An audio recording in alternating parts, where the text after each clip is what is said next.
Sponsored by 666bet.com. This is Coogan Cassius for IFL TV in association with Macklin's Gym Marbella and 666bet. We're at the final press conference for Cleverley and Bellew, also for Groves, DOUGLIN, DeGALE, Periban. With me I've got trainer Paddy Fitzpatrick. How are you, Paddy? Cool, bro. Lovely weekend with you in Dublin. Ah, thank you. It's fantastic to see you. We know you're not really one for the top table and all that, but what are your thoughts about this fight with DOUGLIN today? He's come here, seems quite confident. Well, George is the mandatory for WBC, so a win against him would escalate him up high up the rankings in the top 5 or so, I believe. So I'm sure that he is up for it and game for it, but we expect every opponent to be up for it and game for it, and that's what we prepare for.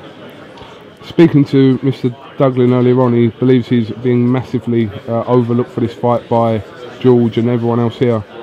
Well, that would be just bluster, just talk, because how he would think that he's been overlooked when, you know, we've never had no conversation. So he's just making stuff up in his head to get him where he needs to be. That's fine. Obviously, with George being mandatory for that WBC title, was there a real need to take this fight now? No, the safe route would have been wait, do nothing. But that's not the type of dude that George is. He wants to fight. He, you know, you don't earn money being a fighter. You earn money fighting. You don't stay sharp being a fighter and sitting at home. You stay sharp by training and fighting. So that's what he wants to do. As a whole, how did you assess the Rebras performance? Were you pleased with it, looking back on it now?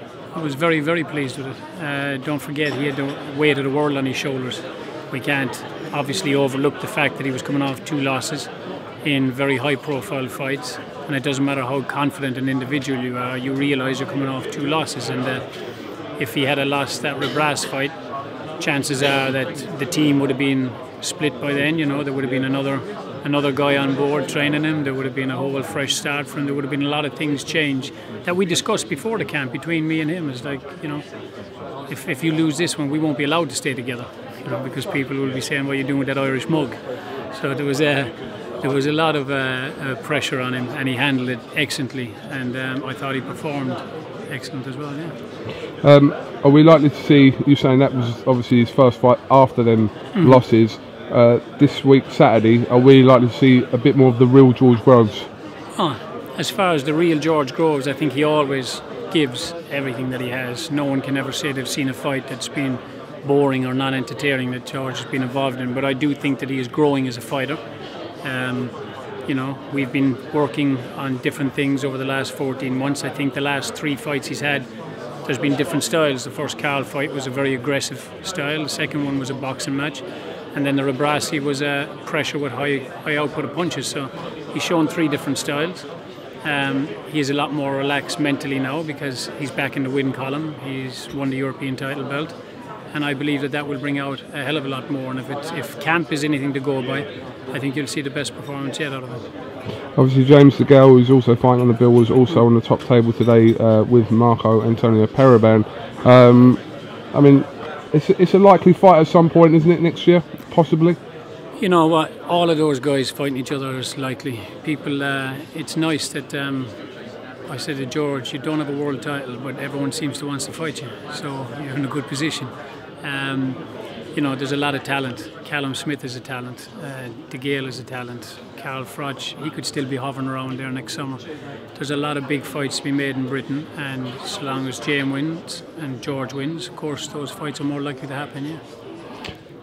George has gone on record as saying that he would want a 3rd fight with Carl Froch. What is your opinion about that when he says that? What do you think when he says that? Why not? That's my opinion. Why not? I think he was winning both of them, and that might sound a silly thing to say, but people will take it how I mean it. He was winning the first one. I think everyone was in agreement. That's where the demand for the second one was there. We were very comfortable with the way the second one was unfolding. I gave Carl the 3rd and the 5th round. Other people might disagree with that. It seems the Sky guys behind the mic might disagree with that, but people who were interviewed ringside agree that George was winning it. So, you know, he has the beating of Carl Froch. You know, Juan Marquez got knocked out, or Pacquiao got knocked out against Marquez in an extremely close fight. That was their 4th fight. Every fight they had was close. Carl and George, when they fought, George has always shown in the 2 fights over the majority of all the rounds that he is the better technician, that he controlled most of the fight. So why wouldn't a third one make sense? From Team Froch's point of view, though, for a fight they've beaten twice in less than a year, would they really want to entertain another fight with someone they've already beaten twice, like I said? Do you know what, bro? I don't know. You asked me my opinion and I gave you mine. I can't give you their opinion. You know, it's up to them what they want to perceive. At the end of the day, they had an emphatic knockout and win to the last fight. So there's no point in us hiding from that. Carl won in style in the second fight. But that is a shot in 2 fights, a shot over a space of 15 completed rounds. And the most of the rest of the rounds were controlled by George. So it's not a fight, from my point of view anyway. I'm just a coach, so it's not a fight that I'm chasing as a coach. I'm trying to develop George into being a world champion, and that when he does win a world title, that he can be dominant and defensive and make defences against it. That's how you get remembered. George's opinion would obviously be different to mine because he has the ego of the fighter. So what he would like or might be chasing would be different to what I would. You know, I don't have a fight to chase. I have a fight to prepare him for. Whenever he says I'm fighting this guy, okay, let's prepare. But it is a fight that makes sense. I think if George comes back here with a WBC world title, I think the public will make their mind up on what they want to see happen. And I don't think George would shy away from whatever the public decide that they want to see happen, because that would make more commercial sense. If the public are demanding a fight over here, there's no point in wanting to fight over here. The public's demanding it. That's where the money is and the excitement. All right, Mr. Fitzpatrick, thank you very much for talking to IFL TV. Thank you, sir. Wish you the best luck this Saturday night, and we'll hopefully catch up with you at some point else this week. All right, brother. Keep smiling. Thank you very much. Thank you, man. Cheers, Peace. mate. The Big Fight, sponsored by 666bet.com.